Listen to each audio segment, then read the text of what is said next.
नमस्कार मित्रों, मैं भूपेंद्र सिंह राहुल और राहुल जी युवा चैनल में आप सबका स्वागत है।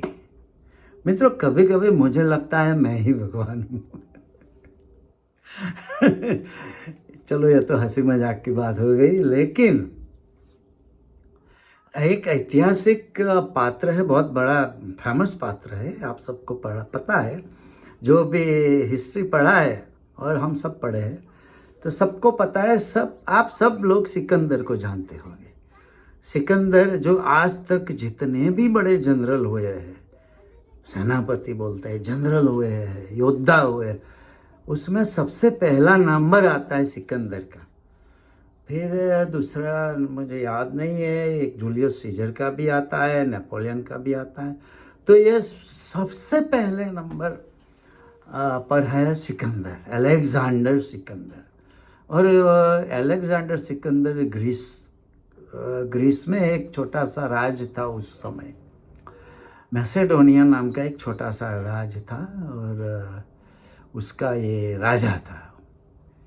और वो एकदम यंग था और निकल पड़ा था दुनिया जीतने। पहले उसने पर्शिया जीता। उस समय पर्शिया बहुत बड़ा था, बहुत बड़ा सम्राट था उसका और बहुत बड़ा राज सत्ता थी, बहुत फैला हुआ राज था। तो सिकंदर ने पर्शिया को हरा, फिर भारत तक आ गया था, पोरस को हरा, फिर बाद में वापस गया और रास्ते में मर गया। तो अलेक्जेंडर सिकंदर की जो माँ थी, वो अलेक्जेंडर सिकंदर को बचपन से सिखा रही थी, पढ़ा रही थी, ब्रेन में घुसेड़ रही थी कि तुम फिलिप का बेटा नहीं हो। सिकंदर के पिता का नाम फिलिप था, बाप उसका नाम फिलिप था। तो सिकंदर की माँ बार बार उसको समझाती थी कि तुम फिलिप के बेटे नहीं हो, तुम गॉड के बेटे हो। गॉड के साथ संबंध हुआ और तुम पैदा हुए। तो ये कुछ नई बात नहीं है। कुछ लोग बोलते हैं कि मुझे भगवान ने भेजा है, भगवान परमात्मा ने मुझे भेजा है, मैं परमात्मा का बेटा हूँ, या परमात्मा ने कोई मिशन के लिए मुझे भेजा है। ये कोई कुछ नई बात नहीं है। बहुत लोग ऐसा पहले भी बोल चुके हैं। और हमारे यहाँ तो राजा को भगवान समझने का एक रिवाज था, कस्टम था। तो ये राजा को, चीन में भी ऐसा था, राजा को भगवान समझने का, भगवान का अवतार समझने का। इसलिए तो हम कृष्ण और राम जैसे राजाओं को आज भी भगवान मान रहे हैं ना। तो ये ऐसा होता है। ये बहुत सारे लोगों के अंदर एक कॉम्प्लेक्स होता है। ये कॉम्प्लेक्स को मसाया सिंड्रोम बोलते हैं, मसाया सिंड्रोम। तो हम हिंदी में उसको मसीहा बोलते हैं, मसीहा। जीसस को हम मसीहा बोलते हैं। तो ये मसाया सिंड्रोम होता है। तो आपको हम हिंदी में ही बोलेंगे, मसीहा कॉम्प्लेक्स होता है। तो ये जो कॉम्प्लेक्स को मेडिकल साइंस में किसी बीमारी का नाम नहीं देते, लेकिन जिन लोगों को बाइपोलर डिसऑर्डर होता है, स्किज़ोफ्रेनिया होता है और डिलूजनल मानसिकता होती है, तो ऐसे लोगों में ये मसीहा कॉम्प्लेक्स ज़्यादा होने की संभावना होती है।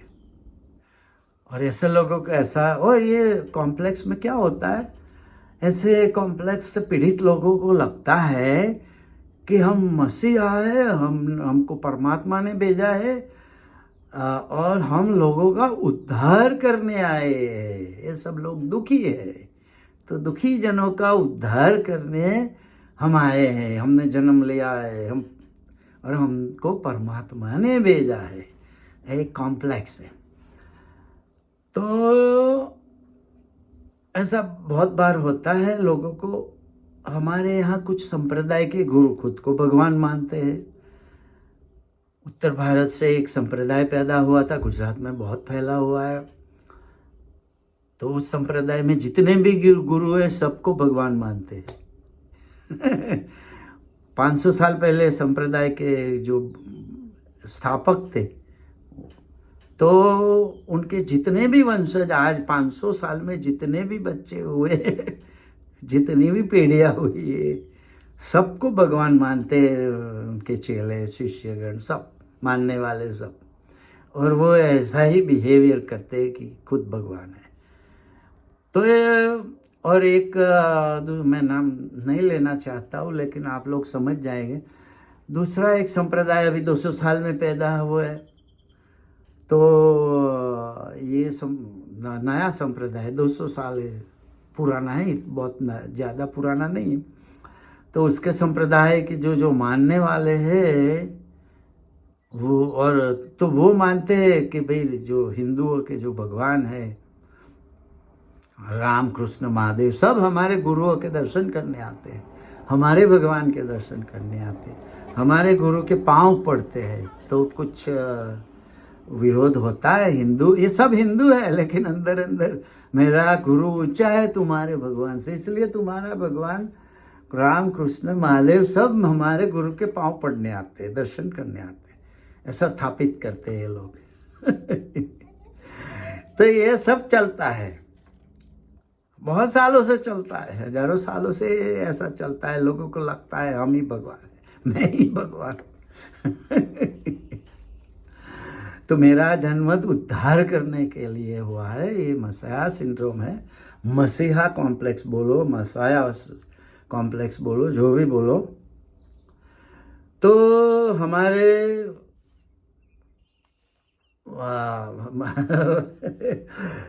प्राइम मिनिस्टर मोदी जी को भी ऐसा कुछ कॉम्प्लेक्स हो गया है, ऐसा लगता है, हुआ है ऐसा लगता है। अभी कुछ दिन पहले बोल दिया उन्होंने, कुछ दो गोदी मीडिया पढ़े पढ़ाए पैरोट के सामने कि शायद मुझे लगता है, शायद मैंने मेरी माँ के कोख से जन्म लिया है। अरे भाई लिया है शायद क्या, लेकिन उनका ऐसा बोलना, उसके पीछे कारण होता है कि शायद मैंने जन्म लिया है, लेकिन मुझे भगवान ने भेजा है, परमात्मा ने भेजा है। समझे तुम? ये साबित करना चाहते थे पहले से, इसलिए शायद ऐसा बोल गए कि शायद मैंने मेरी माँ के कोख से जन्म लिया, लेकिन मुझे भगवान ने भेजा है, ऐसा उस वक्त नहीं बोले, पर बाद में बोलना पड़ा। तो ये उसकी शुरुआत पहले से हो चुकी थी, 2014 से हो चुकी थी। उस वक्त क्या बोले थे, माँ गंगा ने मुझे बुलाया है। लेकिन क्यों बुलाया है? माँ गंगा ने, मतलब क्या हुए? वो गंगा पुत्र भीष्म हो गए, है हुए कि नहीं? माँ गंगा ने बुलाया है, तो वो गंगा पुत्र भीष्म अपने आप को बोल दिए। भीष्म ने शादी नहीं की थी, और उन्होंने भी नाम की ही शादी की है। तो भीष्म खुद पहले भीष्म बन गए, गंगा के पुत्र बन गए। माँ गंगा ने बुलाया, क्यों बुलाया है? गंगा के वाराणसी के लोगों का उद्धार करने के बुलाया। लोगों को समझना चाहिए ये दैवी आत्मा है। तो माँ गंगा ने बुलाया, गंगा पुत्र भीष्म हो गए। गंगा पुत्र भीष्म हो गए माने वसु हो गए। वसु जो देव थे, वो विष्णु के दरबार में कुछ रहते थे। वसु 8 वसु थे, 8 का नाम याद नहीं है, लेकिन वो लास्ट वाले का नाम याद है, प्रभास। वो एक्टर है ना प्रभास, तो मुझे बाहुबली वाला, तो मुझे याद रह गया है। तो 8 वसु थे, उनको कुछ श्राप लग गया है, कुछ नंदिनी गाय की चोरी बोरी का प्रॉब्लम था, तो वशिष्ठ मुनि ने श्राप दे दिया। तो अब वसुओं को, देवों को श्राप दिया, तो मानव रूप में जन्म लेना पड़ता है। लेकिन उद्धार कैसे होगा? मानव जन्म तो लंबा हो जाता है, 50-60 साल का। तो गंगा ने, जो गंगा भी देवी थी, हम भी वैसे ही बोलते हैं कि गंगा तो स्वर्ग से आई है, शिव जी ने धारण किया है, और गंगा को स्वर्ग से राजा भगीरथ ने बुलाया तप करके। तो गंगा ने स्त्री रूप से अवतार लिया, और गड़बड़ ये हो गई कि राजा शांतनु थे, वो हस्तिनापुर के राजा थे। शांतनु मोहित हो गए, गंगा से शादी करने का बोला। तो गंगा ने वचन लिया था कि क्वेश्चन नहीं करने का, अगर तुम क्वेश्चन करोगे तो मैं चली जाऊंगी, छोड़ के स्वर्ग में चली जाऊंगी। ये जो देखा, क्वेश्चन नहीं करने का, हमारे शास्त्रों में यही सिखाया है, क्वेश्चन नहीं करने का। अगर क्वेश्चन किया तो मार डालेंगे।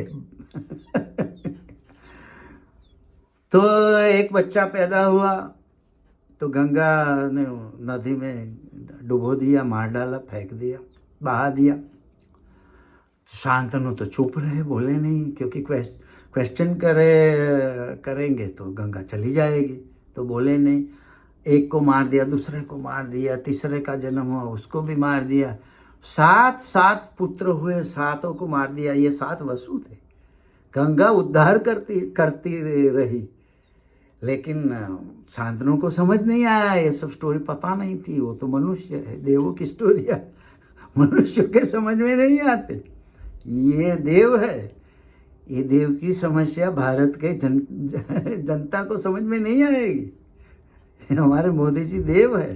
तो 8वां पुत्र गंगा लेके निकले डुबोने नदी में, तब रहा नहीं गया शांतनु को। शांतनु से रहा नहीं गया, उसने बोला, भला बुरा कहा, बोला ये क्या कर रहे हो, पूछा। गंगा ने बोला कि अब तुमने क्वेश्चन किया, बोला तो मैं चली जाऊंगी, लेकिन ये पुत्र आप रखो, उसको बड़ा करो।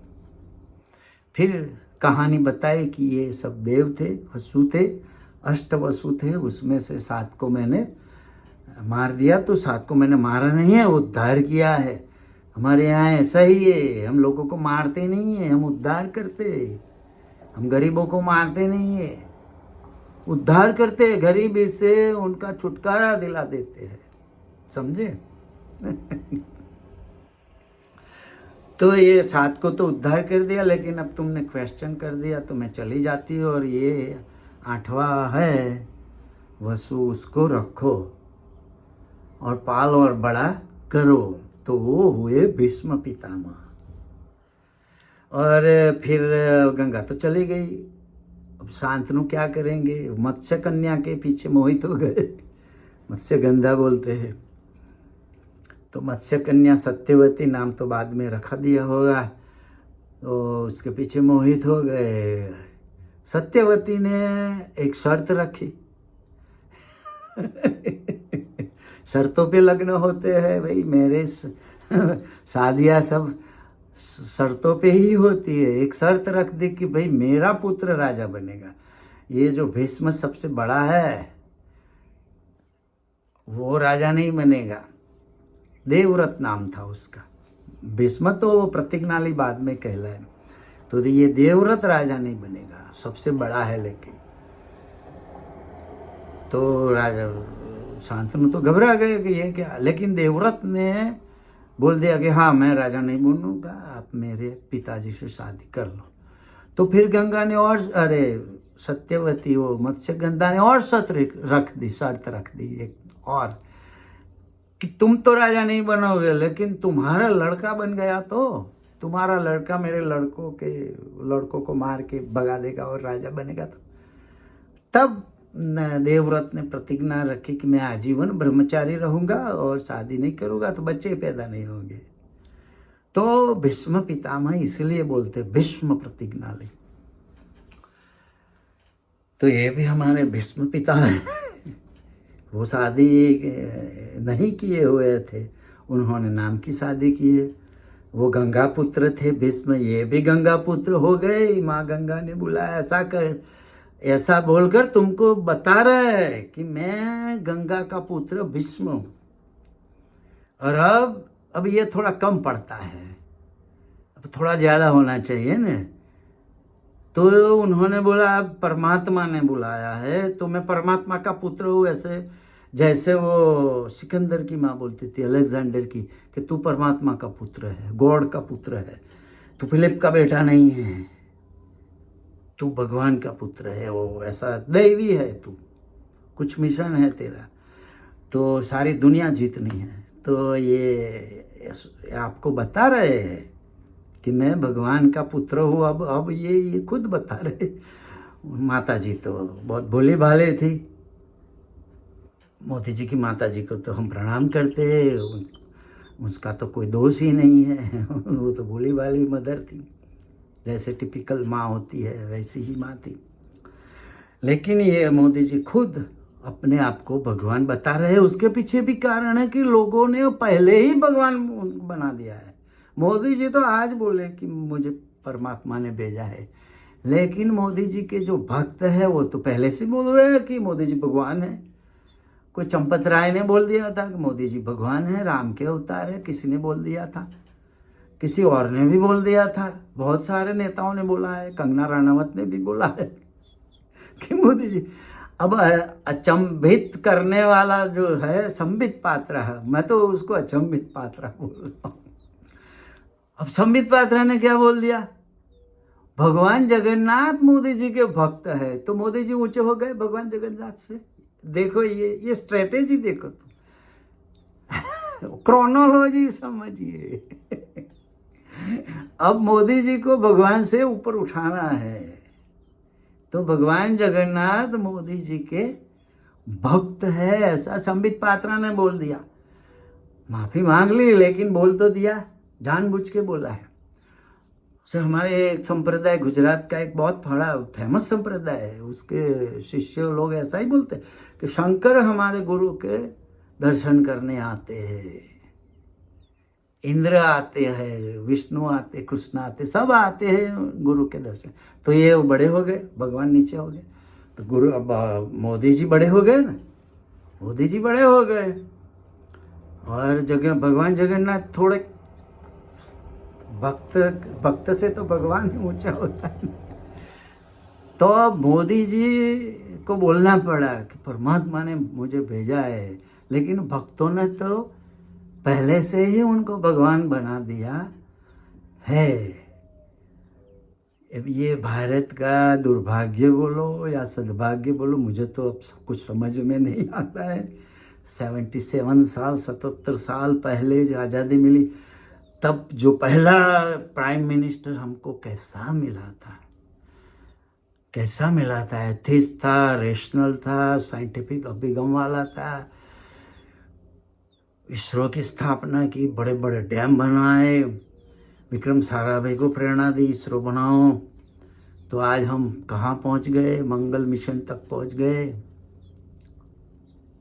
बाबा जो होमी जहांगीर बाबा, वो जा रहे थे जहाज में, कहाँ जा रहे थे पता नहीं मुझे, लंदन जा रहे थे। नेहरू ने बुलाया, भी क्या कर रहे हो, तो मैं तो परमाणु साइंटिस्ट हूँ।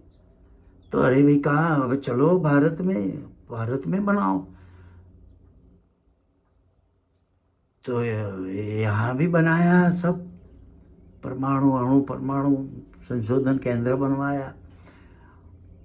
ये जो पहला जो प्राइम मिनिस्टर हमको कैसा मिला था, विजनरी नेता मिला था। इतने बड़े बड़े डैम, बड़ी बड़ी संस्थाएं, IITs बनाई, एम्स बनवाए, डैम्स बनवाए, साइंटिफिक संस्थाएं, रिसर्च संस्थाएं बनाई। और ये 77 साल के बाद हमें ऐसा प्रधानमंत्री मिला है कि अब तो परमात्मा ने भेजा है, और भक्त बोलते हैं वो खुद ही परमात्मा है। तो हम उसको सद्भाग्य समझे या दुर्भाग्य समझे, मुझे पता नहीं है, लेकिन अब मुझे भी लगता है कि कभी कभी मुझे लगता है मैं ही भगवान हूँ। नमस्कार मित्रों, बाय बाय।